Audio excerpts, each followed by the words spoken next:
Welcome back to the Scuttlebutt Club. Today we have a really fun guest. He is a local influencer and authority on all things food and travel. His name is Marcus Stone, aka the Traveling Foodie Guyde.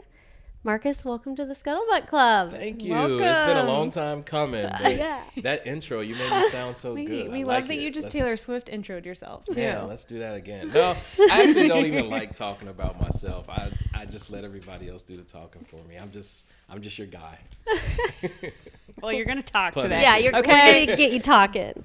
Okay, so for us, I think I can speak for both of us. Yeah.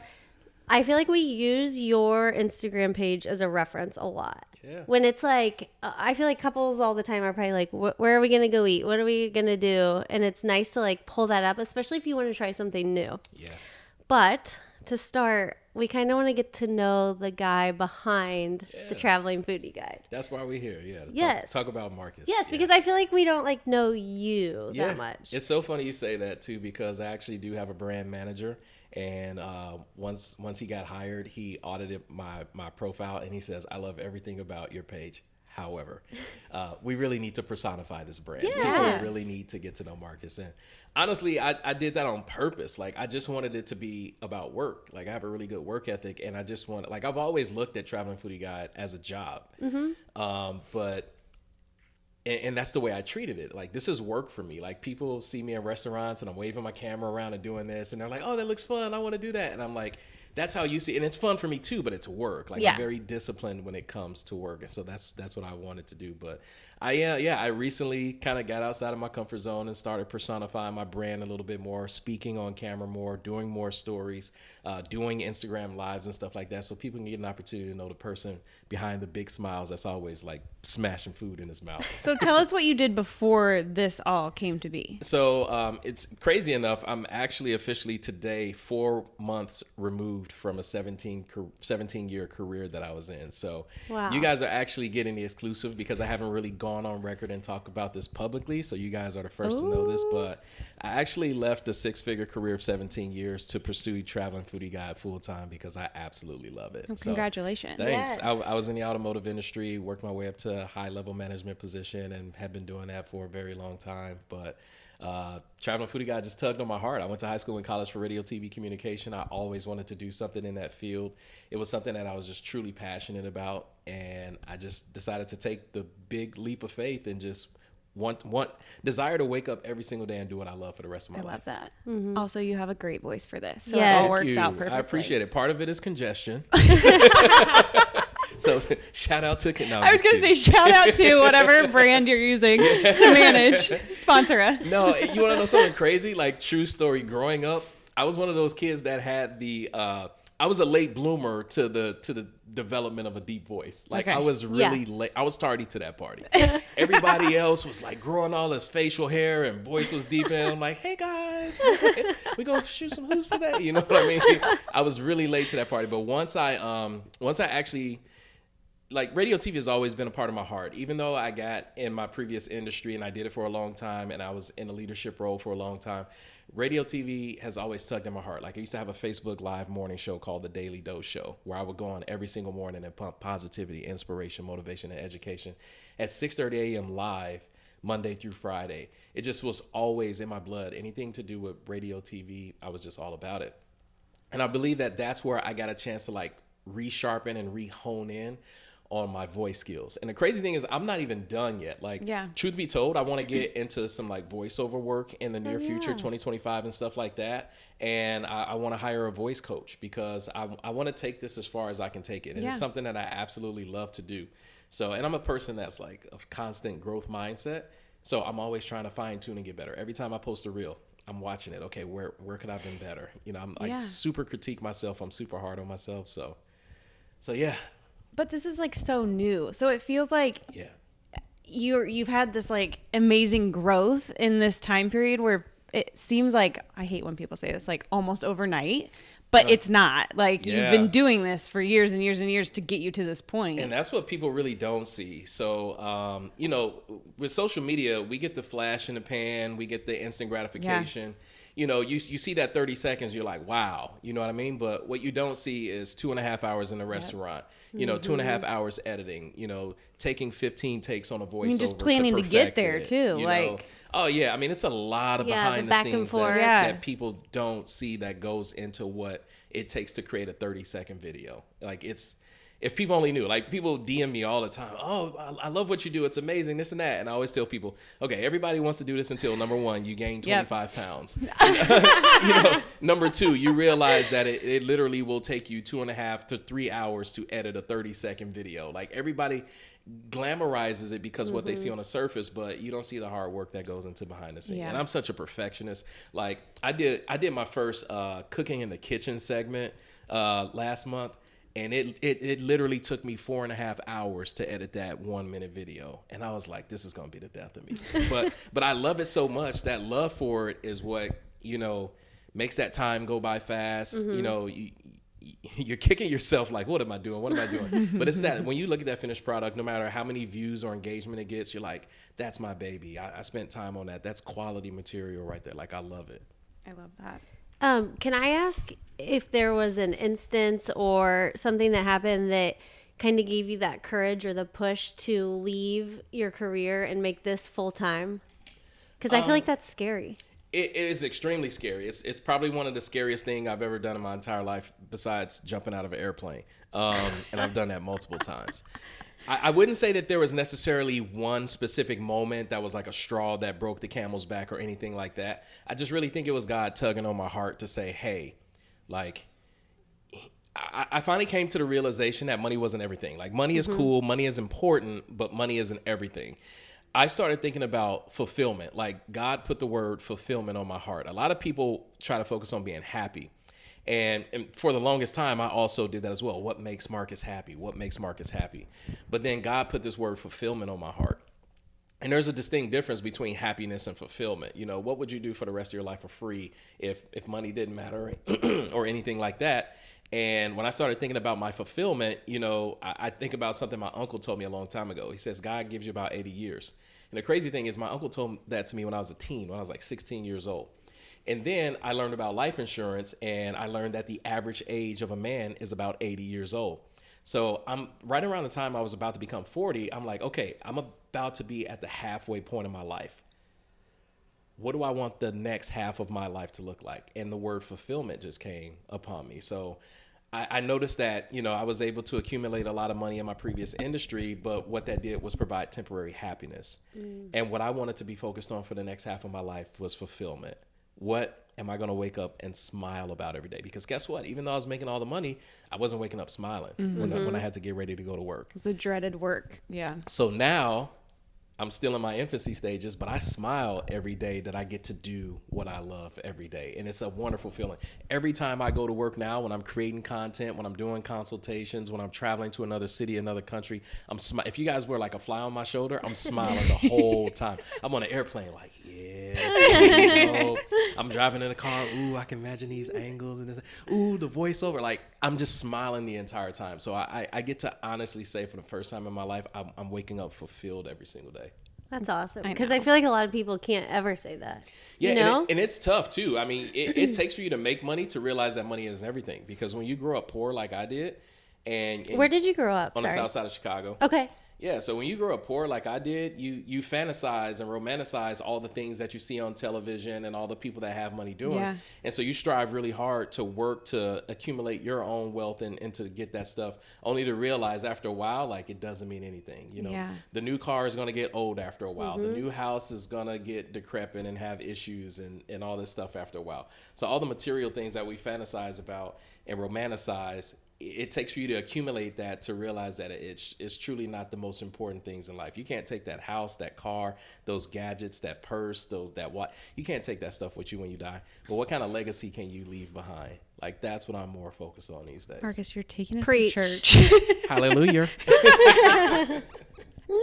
I love it. But I also want to talk about, because I have seen you post recently that, like, this isn't all like this glamorous thing. Like, it's a struggle to get there. Oh my gosh. So like you said, like, yeah, you wake up happy every day to do that, but it's not a constant feeling. You 100%. have to do the ups and the downs to get to where you want to be. This is the part that is so uncomfortable for me. Okay, but I'm sorry to no, bring it up. This is perfect. I mean, like honestly, I'm glad that we actually get to talk about it because people see Traveling Foodie Guide on the surface. You only see the results of all my effort. The results. Well, I think that's how a lot of social media is. Yeah. Do you know what I mean? It's polished. It's perfect. It's what people want to see. But you also need to know the other side of it. Yeah, and so I have been getting uncomfortable and opening up on my stories and my Instagram We like lives that. and letting people know. Yeah, a lot of people like it. It's crazy. See? I'm like, y'all, it's see, the thing about it is like naturally in my DNA,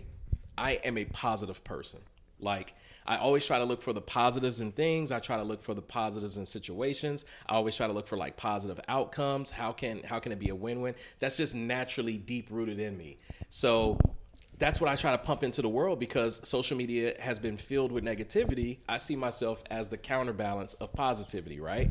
So for the longest time, I always felt that if I put a bad moment or whatever, I'm just blending in with everybody else that's putting out negativity, and that's not like who I am. But it just sometimes it takes a different perspective for somebody to say, hey, people would love to see that even though you've achieved a certain level of success or stature or followers or whatever, local celebrity, whatever people want to call me, people still want to feel relatable to you, right? They don't, they don't want to like really think you're perfect because they know like everybody's smart enough to know there's something going, like nobody's right. on Everyone has their all thing the time. Like nobody's just polished all of what's going on behind the scenes. So now I'm allowing people to get into the behind the scenes because for the first time in my life, I'm an entrepreneur. I've had a steady career for 17 years, money in the bank every single week, not having to worry about things. And now that I'm an entrepreneur, it's wavy. Some months are great. Some weeks are great. Some weeks are terrible. Some months are terrible. It ends up balancing out. But not having that stability that I'm used to, it stresses on me. Yeah. Bringing a new kid into the world in your 40s is scary. Things are completely different. I find myself constantly saying, I have a 17-year-old daughter. I find myself constantly saying, well, I don't remember this when I had my daughter. I don't remember it being like this. Like this is like things are just so different now in your 40s. I want to be delicate. I want to be strategic, but it weighs on you a lot when your livelihood, relies on other people and social status and this and that. It weighs on you. There's so many different avenues that you can get attacked. There could be spiritual warfare going on in your life. There's like so much that could be going on from multiple angles, whether it's relationship wise, financial wise, spiritual wise, mental wise. Like there's so many angles you can get attacked. And sometimes I feel like I'm getting attacked from all sides and I'm like, gosh, I definitely don't want to post on social media about this, but somebody needs to hear it. Okay, hit record. And that's when like my engagement goes super high. And I'm like, you guys really want to see this? Like, but wait, it really trips me out. The fact that so many people want to know a little bit more about some of the struggles and failures. So recently I have started to open up to that, and it has been a newfound journey that I'm actually proud to be on. Does it feel like therapeutic at all, like when you do that, or more like I'm just helping? No, I'll be honest with you. It doesn't feel therapeutic, but what it does feel is good in the sense that I'm establishing a deeper connection and a deeper relationship with my audience. Yeah. Because I'm not necessarily like a transactional type of person. Like I really am big into relationships. Like I love when I'm in Target and people come up to me with their camera out ready to take a selfie, or they see me at the gas station or at a concert or a show or something like that. Like I want them to feel comfortable coming up to me. And it wouldn't matter if I had 1 million followers. Like I would still be the same way because I'm like super humble and I never forgot where I come from.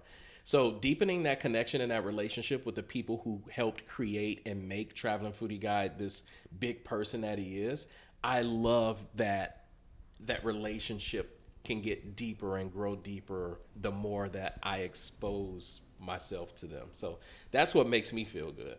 When people are like, when they DM me after an emotional post, hey man, God's got you. You're good to go. Yeah. Hey, I don't know if you remember me, but you met me at this restaurant, blah, blah, blah. I've been watching you and you're such an inspiration. I've started doing this because you've started doing that. Oh, cool. That's what it's truly about for me. I love that. Yeah. Okay, let's get back to the actual food posting. Yeah, let's talk about food. I love food. Let's talk about food a little bit. Can you tell us how it starts? Do you reach out to the place? Do they reach out to you? It's a little bit of a lot. I'm sure that's changed. Right. Like in the beginning. Yeah, it's so in the beginning, and this is very important to talk about, I invested in myself. It seems like a lot of people don't want to do that. When I first created Traveling Foodie Guide, I knew that I had to build a resume and build a brand, and the only way that I was going to do that was by investing in myself. So I would just literally just go to all the restaurants and ask the manager if I can just go film myself eating food in the corner. Which you would pay for. Yeah. Like you were going there Yeah. to eat to begin Yep. with. Okay. I would just literally I would hop on like Google Maps and search for restaurants and hop on Yelp and search for restaurants. I'm like, oh, that looks good.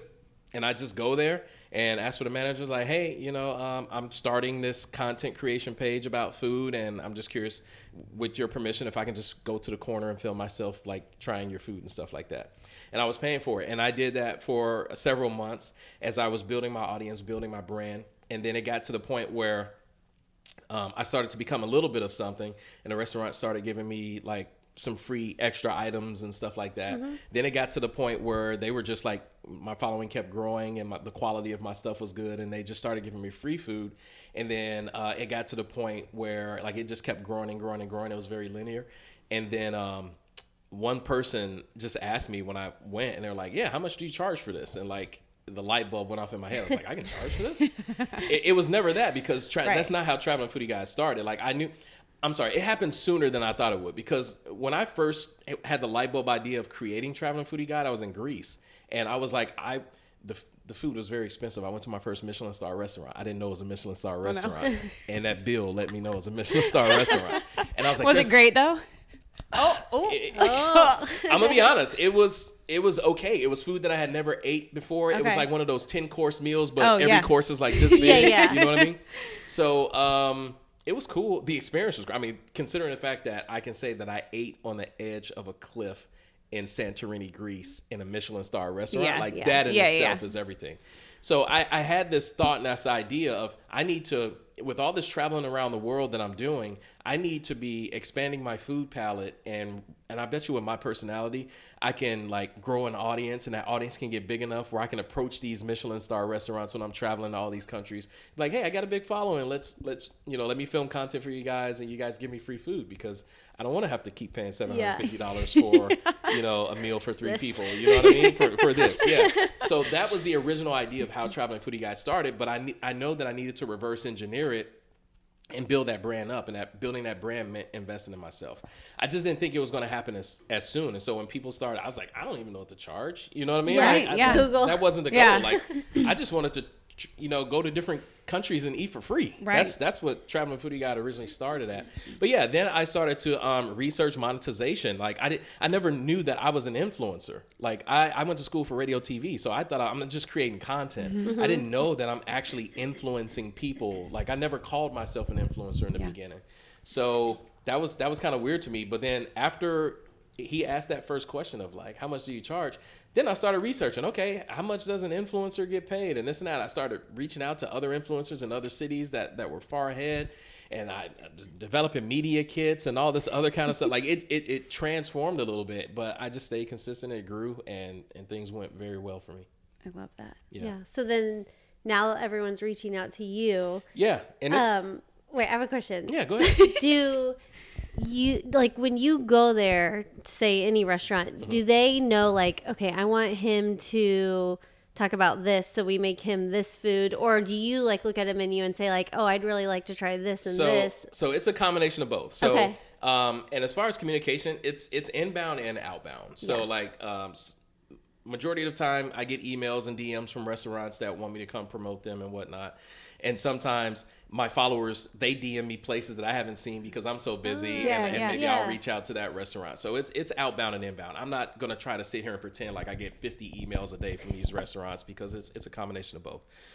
But when it comes to deciding what to eat at a restaurant, it's also a combination of both too. I'm looking at the menu, trying to say, that looks good. I'm looking at their page. I'm looking at pictures that they've posted. I'm looking at things that other people have tried. But then also when I get there, it's more so of an education as well. I'm talking to the owner, the general manager, the head chef. Hey, what are some of the most popular dishes? What is dishes that you feel that the public should know about that you have? Because I'm educating myself on food, because I want to be considered in the future as a culinary expert, but I also want to educate my audience as well. part of personifying my brand too was like 100% of my old content was just B-roll footage with a voiceover. Some of my most recent content, you'll see me now having owners and chefs and GMs on camera talking about it for a little bit. And you get to hear them, their voiceover over some of that footage of them telling them why we existed, why we came into fruition, what we want our consumers to know about us and stuff like that. So I'm trying to get more other people involved at the restaurant level in the video, so it's not just about me. Yeah, I like that. Yeah. And even some of the customers too, some of the patrons. Yeah, I've seen that. That's cool. I'm in the restaurant and I'm getting some of the patrons involved too. That stemmed from a lot of haters, like on my why? page. Yeah, because people are like, people are always like, Traveling Foodie Guy says everything is good. Oh. Well, yes, I do, and I'm gonna tell you why I say everything is good. I only promote food that I like. That's why. Yeah. So you're just quiet. You don't need to talk about, because I'm not trying to bash a business, because Right. these are small business. Like 97% of the content that I create is for small businesses, and I'm trying to help them.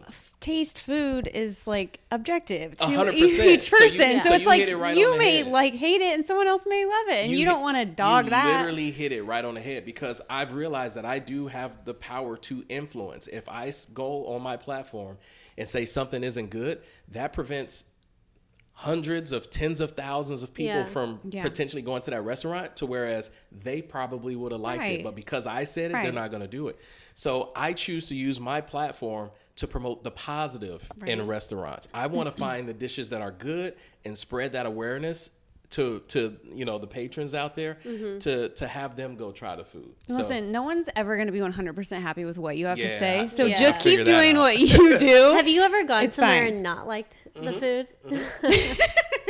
I have, and number one, I don't talk about them. Yeah. Number two, they never make it to my page. I was going to say you don't Yeah, I post. just don't post it. Like if I there's a few places that I've literally had to give like the money back. You know what I mean? Yeah, Because yeah. I'm like, hey, I just can't honestly go on my platform and say that this is fire or this is dope or something like that. And so, and it sucks. It sucks because I have to give money back. It sucks because they don't get further promotion from me. But my integrity just goes a whole lot further, because it would suck to build this massive brand that I've built, and then all of a sudden people start going online and say, Traveling Foodie Guy's lying. I saw him spit that out in the restaurant and he's on a voiceover saying it's good. And then now I lose all of that, all because of what, So Yeah.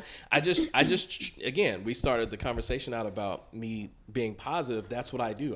If a restaurant brings me 17 dishes and I only like 10, you will only see those 10 in the video. I'm just not going to talk about those other 7.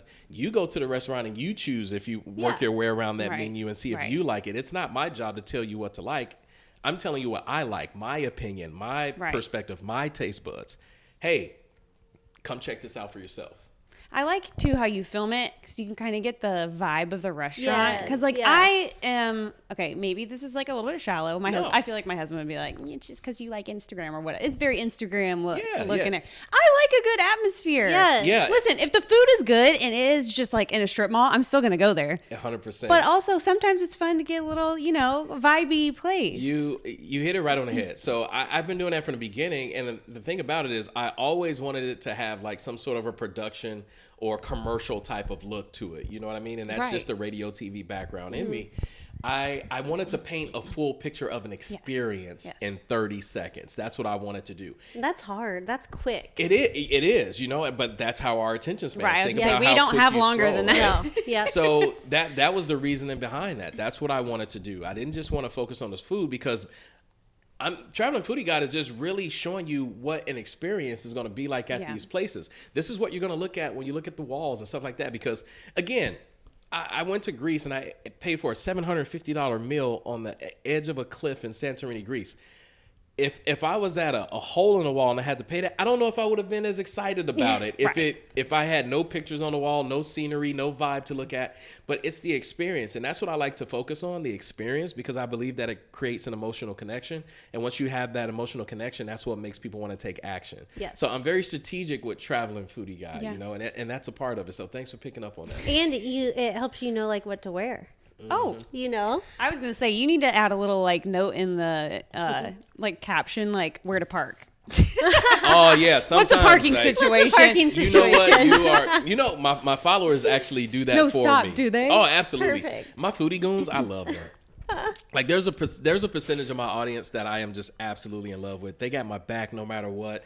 If I have a typo in the comments, I mean in the captions, if I didn't mention where to park, if I didn't mention they got gluten-free options, like my Foodie goons got my back. Well, that's good. They do that for me, and I'll pin that to the top of the post. So if somebody's Perfect. new, that's the first comment they'll see and stuff like that. That's so fun. But yeah, it's so much. The thing is, so much information to get into 30 Yes. seconds. It's hard, Right. you know. And some people are like, "You talk so fast," and I'm like, "You scroll so fast." Trust me, if you didn't like Yeah. this video, you would have scrolled past 10 videos in 15 seconds. You know what I mean? Yeah. So I know who my target audience is. I know who I'm speaking to. I know what I'm trying to accomplish. It works. But I'm always kind of tweaking here and there. I do read all the comments. I try to reply to all the comments, and I take a lot of stuff into consideration.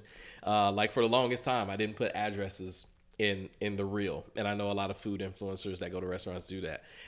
Part of me was very selfish. I did it on purpose because I like the engagement. I love when I get 10 comments. What's the address? What's the Yeah, address? I'm yeah. like, hey, that helps my engagement. Yeah. But I'm like, you know what? At the end of the day, let's just give the people what they want. Be a person of value. Save them, 6 seconds from having to type in what's the address and just put it in the caption. So I started putting in the caption, and guess what? People are still like, what's the address? What's the address? What's the address? I'm like, bro, read the It caption. didn't matter. Can't win. This You one can't person. win. This one person commented one time, "Oh my gosh, it kills me. You never put the address in it." And I said, "I put the address in every single caption." And they commented back, "Okay, you're right." Well, at least they admitted it. Yeah. You know? Yeah. And I make mistakes too, and I admit stuff in my comments too. None of us are perfect, I'm a huge, like, I don't want these people to take this whole local celebrity thing. Like, I just feel like I'm too good to make mistakes and this and that. Like, I don't enunciate all my relatability. words. Yeah. You Like, know? I'm a person. Like, Yeah. I don't let the followers really get to my head. And the Yeah, people that's good. closest to me, they know that. And they see that when I'm out and about in the streets. And when my followers finally meet me in person, like, I've heard them whispering or talking to their friend, "He just like he is online, girl." Like, Good. That's But what we that's what you want. want. and it's genuine. It's not like forced. It's not like I have to put on a front to say, "Oh, when I'm out and about in public, I got to be the same person." Like, no, that's me. Yeah. Like people ask. Somebody commented a while ago. They were like, "Do you really make these facial expressions when you eat this food?" And I'm like, let me tell you, I have been in restaurants empty, and I have been in restaurants when they were full. And I don't care if people watch me eat. Like, I'm very comfortable in my own skin. I love myself. And they will tell you, if I'm trying something that I've never tried for the first time, and a server comes out and he's putting on this big old display, I'm like, yo, this is crazy, y'all. And I'm just showing it to the camera like, yo, y'all see this? This is crazy, So yes, I do make those facial expressions. Even if I go eat lunch by myself and I'm not working and I'm ordering something that I never had before, and I'm looking at it like, yo, this is crazy. And people over there sitting in the corner like, what is this guy doing? What setup do you have? Do you have like lights and stuff?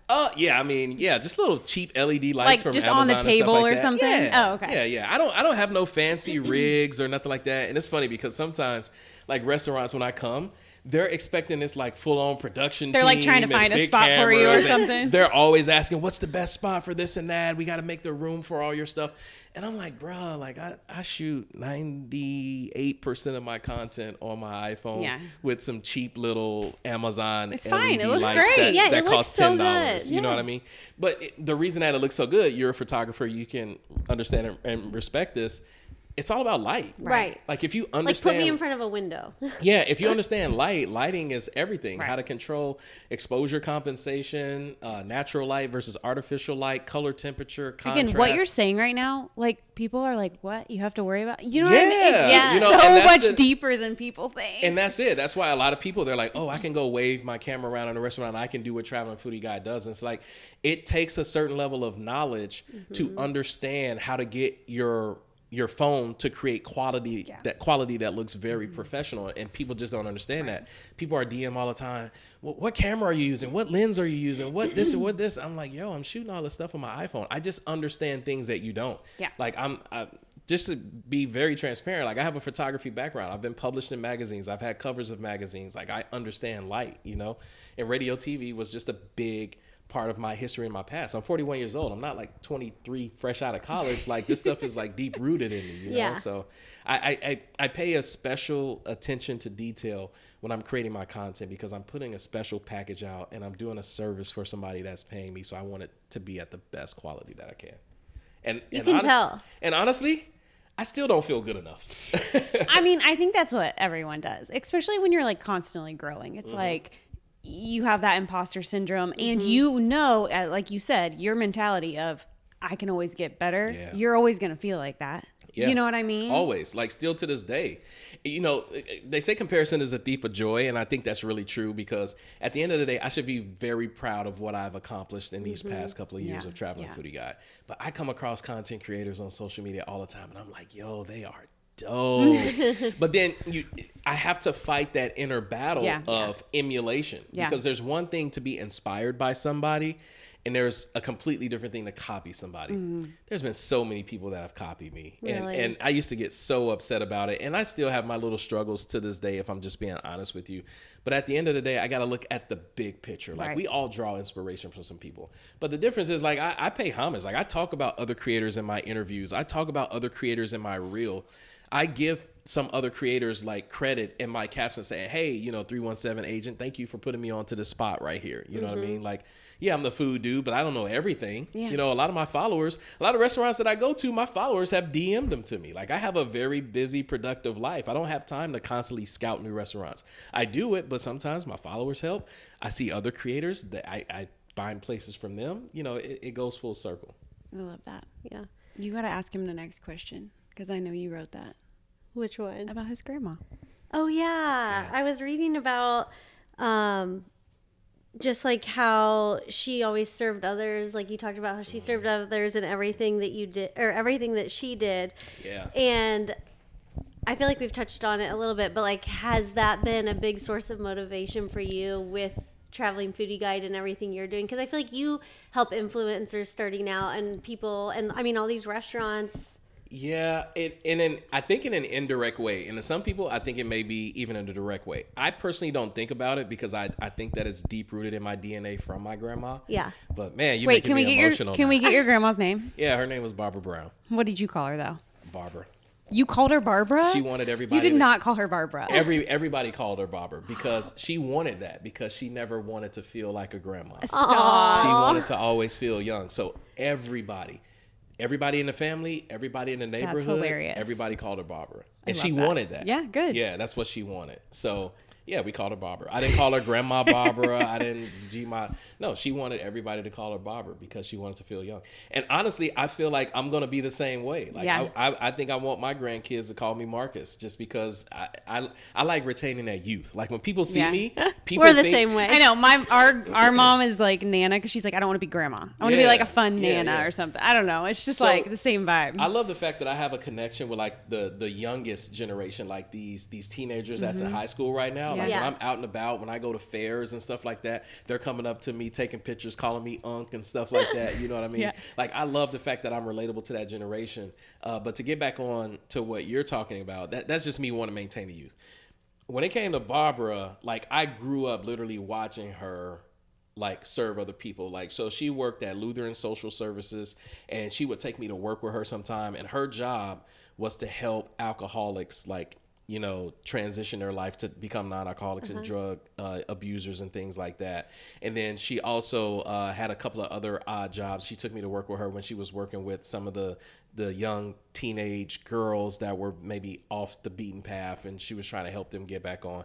And then I would just watch her in the neighborhoods, how she, you know, I grew up on the south side of Chicago, so it's a lot of gangs, it's a lot of drugs, it's a lot of violence. And I would just see her always try to help people. And so like, even though I was young and didn't really truly understand, my brain wasn't developed to understand what was going on, I had a sense of what helping others was supposed to look like.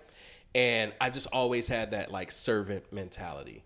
Always, no matter what I did, whether it was in my professional career, like I just literally, even to this day, like a couple of weeks ago, I went to Chicago on the South Side and I talked to over 100 high school students about, you know, career paths and positivity. That's and amazing. Just like doing something great, letting them see somebody that looks like them, that came from where they're currently living, that's made it out of the hood and done something with his life and come back to do a little inspirational speaking to them and provide guidance. So that was phenomenal. That's amazing. A lot of them DM me afterwards and stuff like that, talking about mentorship programs. Doesn't that make you so happy? Yeah, because like your heart is just so happy. Because I didn't have that. And I even said when I was speaking to them on stage, I'm like, I'm looking at y'all kids right now and I'm getting emotional because I wish I had somebody when I was your age on stage to pour into me the way that I'm pouring into y'all, because maybe my life would have been accelerated You know, maybe I could have gotten to where I got faster if I had that inspiration, but I didn't grow up around that inspiration because my family members were getting killed. They were in jail. The people who I saw was just like always gone. There wasn't too much positivity about it. So I feel like if I would have been surrounded by more positivity at a younger age, maybe things could have got accelerated. But everything works out the way it's supposed to for a reason. Yeah. Love that. Yeah. Thanks for sharing that. Thanks, Barbara. Thanks, Barbara. Yeah. OG Bobby Johnson. Nah, I remember when I was at her funeral, I was up there talking, and I was in the middle of accomplishing the biggest goal that I had ever created at that time, which is building my first house.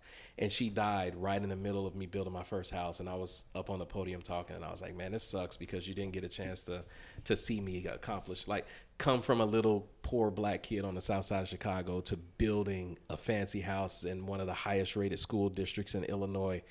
And my cousin, I heard her in the audience, she was like, she sees you. She's I was up just there, going to she's say, looking she out, seeing sees you. So that kind of changed she saw my that perspective. journey of you getting there. Yeah, that's pretty dope. That's so cool. And so I know she sees me right now. She sees that no matter how big Traveling Foodie Guy's got, he still goes back to the south side of Chicago and talks to kids. Like that's gonna Makes her proud. Forever be ingrained in me. And that's her. That's her DNA. That's passed down to me. You know, that always wanting to help. I love that. Yeah. Can I ask what brought you here to Indy? The Indy area? I had ended up getting a promotion for my job. So yeah, I was in the auto industry for 17 years, and I had worked my way up to a general sales manager in Illinois, 10 and a half years, did some great things. And they were buying some stores out here, and they wanted to promote me to general manager to have my own store. So that's what brought me out here to Indy. So, and I'm forever grateful. I've been out here for, 7 years now. And for the longest time, all I did was work because I took my job very seriously. It was a career. It wasn't just a job. I had a high leadership title. And so I focused so much on that I, when I first started doing food influencing Traveling Foodie Guide, I didn't even start in Indy. Like, because I never thought about food when I thought about Indy. Yeah. I was like, especially like being in Chicago area. Like, that's a big exactly. Right? Yeah, so like if you go all the way down to Traveling Foodie Guide, I went to New York first, then I went to Chicago, then I went to like Louisville, then I went to Columbus. Like I was traveling to other cities. Like I wasn't thinking about Indy. Yeah. Yeah. Let's talk about the travel part. Yeah, let's talk about it. That's my favorite part. I love it. Is it? Yeah, absolutely. I love traveling. Okay, tell us about it. Oh, so we talked a little bit about, money provides temporary happiness, right? It got to the point where, like, again, I was born on the south side of Chicago. Like, we were on welfare when I was growing up. We had food stamps, like actual stamps. Like, what city were you in? Sorry. Chicago, the south side. Yeah, but it was just like, Chicago, what, like, Chicago. I know, but I mean, like, what What area of Chicago? Yeah. It's called Woodlawn. Okay. Yeah. So if you Google that, you'll see some very bad stuff. But yeah, that's where I grew up. I grew up in the Woodlawn area in Chicago. So, traveling. So, once you grow up and you start seeing a lot of things that you can't have because you don't have the money to get it, I think that unlocks something in you. Like I lied on my first job application. You had to be 16 to work. I was 15, but I was like, I need money and I want to do it the right way. I don't want to be selling drugs like, some of my family members and stuff like that. So I lied and I said I was 16 on my first job application just because I wanted a job so I can have money so I can buy stuff. So I finally got into an industry where, it's a performance-based business, and the harder you work, the better you work, the more money you made. I started making more money than I've ever made in my life. And what did that mean? I started buying things that I've never had in my life. But it took a while for me to realize that like these material items aren't everything, and that it's more so experiences that last forever. So this is funny. You'll probably get a kick out of this. So one day I told my ex-wife, I said, hey, we need to stop spending so much money on material things. We need to start focusing on experiences. And she's like, what do you mean? I was like, traveling. Like we've never been outside of the country. Like we took our daughter to Disney World, and that's probably about it. And so the next day I went to Hobby Lobby and I bought a big map. It was probably like 5 feet wide, 4 feet tall of the world. And I literally hopped on my iPhone, and I started at like 10 o'clock in the morning when Hobby Lobby opened. I was right there when they opened the map, took it back home. I started at 10 o'clock in the morning, and I bought these little tacks. And so I literally just had an iPhone in my left hand and my map and the pens in the right hand. And I Googled most beautiful places on earth. And I just went down the list, and I just tack. She got off of work and came home. It had to be 5 o'clock, and I'm still in there tacking. She's like, what are you doing? And I was like, you're like that meme of like stuff all over the board. Yeah. She was like, what are you? I hadn't eaten lunch. I haven't done anything. Like I had eyes are bloodshot. I'm literally in there putting tack, and I still have that map too. I love that. Awesome. And I'm putting these tags. I was like, this is where we're going to travel. She's like, and keep this in mind to put context and perspective. we had never really went anywhere. So for somebody to come home and see their husband with a world map of we about to go to all these dreaming places, big. you know what I mean? Yeah, and that's it. That would be my dream. Yeah, and so I was like, all right, you ready? We're gonna do this. And so the first place we went to was Dominican Republic. That was our first little out of the country thing. It was really cool. And then it's so funny you say like you're dreaming big. So I was like, right after we were done, it was like, okay, what's next? Like that's my mindset. Yeah. And then I was reading a book. I can't remember what it was. One day I'm gonna find it. But it was like, whatever you're thinking, think bigger. So I had made a goal. I was like, you know what would be cool about this traveling thing? What if I went to every single state in the United States? I was like, that'd be dope. But as soon as I said that, something popped in my head and said, whatever you're thinking, think bigger. And I was like, well, what's bigger than going to every state in the United States? I was like, ooh, the world. You know, and so every country. And so I thought about it. I was like, what's one of the most beautiful places in the world? A lot of people, this comes to mind, Paris. And so I was like, all right. So we sat there on Sunday and we're watching TV. I remember this. I'm sitting on one couch, she's sitting on another. And I say, hey, do me a favor. Just Google Paris and see how much it costs to go to Paris. And just she's on the couch with her laptop and I'm watching TV. And like 3 minutes later, she's like, we ain't going to Paris. And I was like, what you mean? And she passed me the laptop and I was like, oh, we ain't going to Paris. Like that costs way too much money. But then something else hit me. And I was like, you know what? We work way too hard to look at that and be like, no, we're not doing it. I was like, we going to Paris. We just got to figure out how. How are we going to get this money to go to Paris? And that's what we did. Funny story. I actually Ubered from like February to May. And I told, this was before Uber had tips and all this other kind of stuff. This was a while ago. This was early 2017. And I was telling all the Uber people, because I had already had a career. I was already making really good money and I had a high level position. And people are like, what are you doing Ubering? And I'm like, honestly, I want to take my family to Paris. Yeah, you're like, I got to get to Paris. And I got to get this extra money. Like the money that I'm making is good and everything, but I don't want to put it on a credit card. Right. That was the whole reason why. I was like, I want to have this money myself. I don't want to swipe a card and be in debt. I want to pay for a Paris trip for us 100% not on a credit card. And my personality, I got a lot of tips before, like you couldn't even tip in the app then. People were giving me cash tips and stuff like that. It's like, that's so dope that you want to do that for your family. And you're like a lot of people I picked up in Uber, I knew because, I did a lot of business in my place, but they loved my story and they helped me. And I was able to go to Paris 100%. None of it was on a credit card. That's awesome. Like the flight, the hotel, the food, the Ubers, everything. Not a penny of it went on a credit card. That's awesome. Yeah. And it just kept going from there. Like that's when I got the travel bug. I was like, "There's more." That's what I mean. So in like this world. currently now you're doing traveling for your page. Yeah, and that's how Traveling Foodie Guyde started. So like after Paris, it was Greece, and I've been to Dubai, I've been to Jordan. I've been to Bali, do Bangkok. countries reach out to you? Or not countries, but Countries. Does the Prime Minister call you? That would be super no, dope. you know what I mean, like no. travel agents or So in the U.S., yes, a lot of traveling boards, tourism boards, a lot of those reach out to me, yes.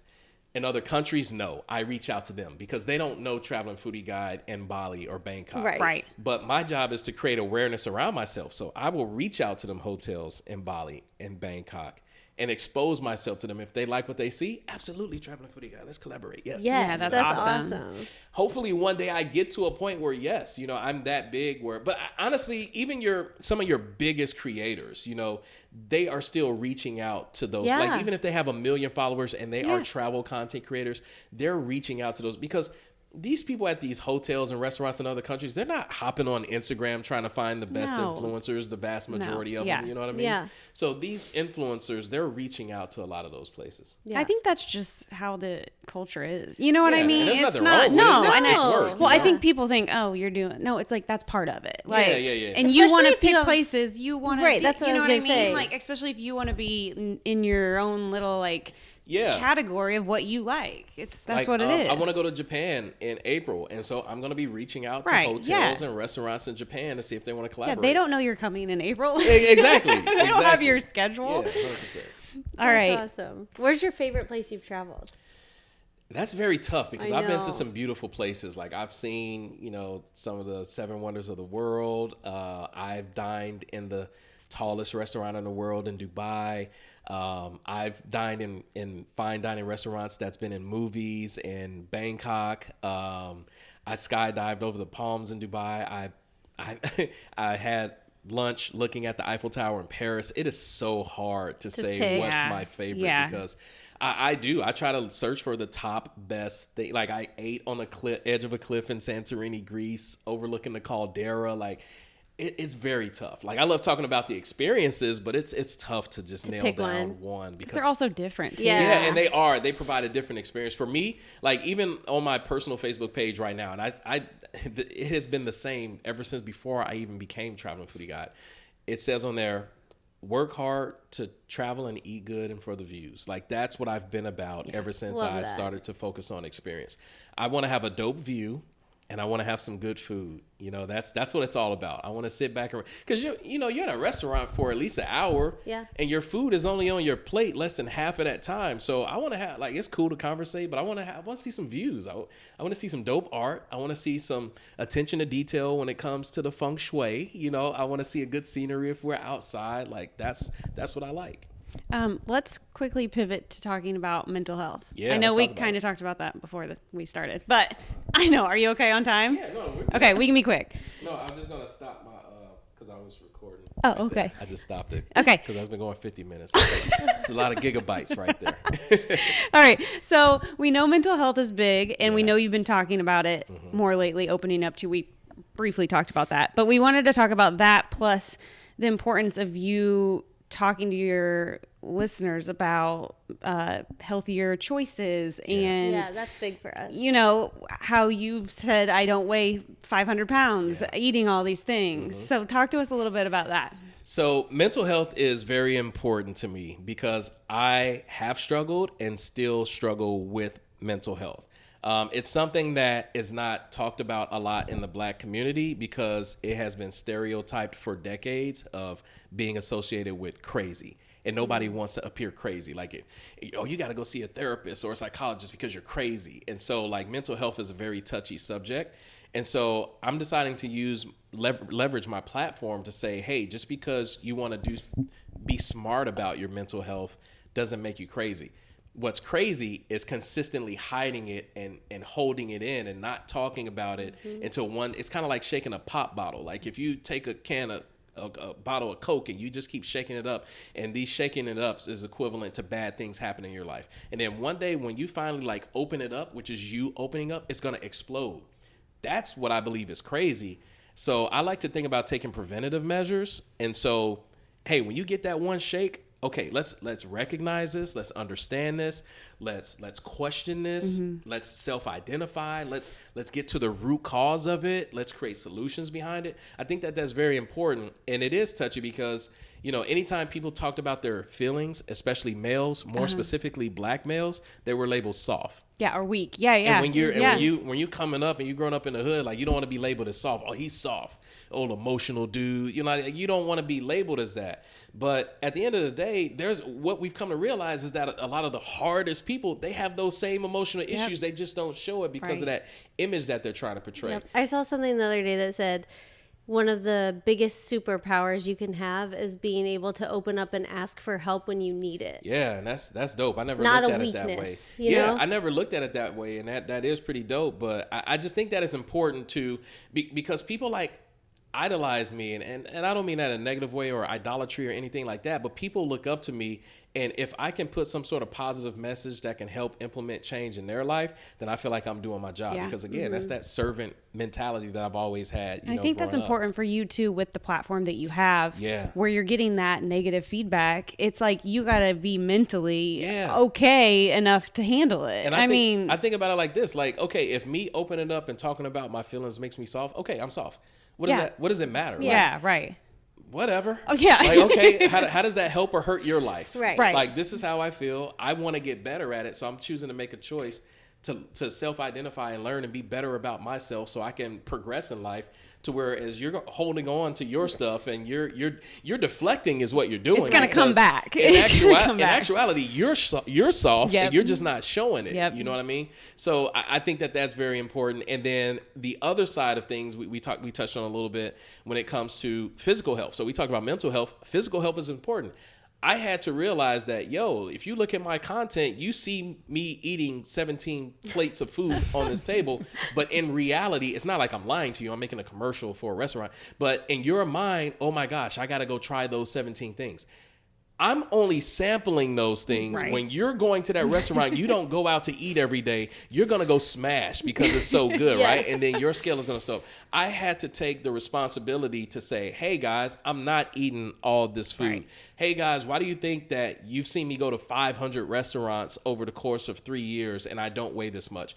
Let me invite you as to why. I balance this stuff out. Yes. A lot of people don't know Traveling Foodie Guide was actually Zoned Out Marcus. I rebranded that page 3 years ago, and it was a fitness page. Oh, wow. Yeah, it was a fitness page. So Zoned Out Marcus was me showing my workouts and my food and stuff like that. I had a 6-pack and everything. I was jacked. And I rebranded it to Traveling Foodie Guide for the sake of my traveling thing. But I kept it on there for a reason. If you scroll all the way down to the bottom of my page, I kept it there for a reason. It used to be a fitness page. Awesome. Yeah, so I think it's important to incorporate more because we got to think about our longevity. Like, we're not here for a long time. We're here for a good time. You can indulge a little bit, have fun, go to these restaurants, but hey, let me put you on to something else that's going to help you live longer and create long-term, lasting, sustainable stuff for you to be here for your kids and stuff. Yeah, I love that. Can you tell everyone what the app is that you use to scan things? Yes, it's called Yuka, Y-U-K-A. So I found the Yuka app maybe about 1.5 years, 2 years ago.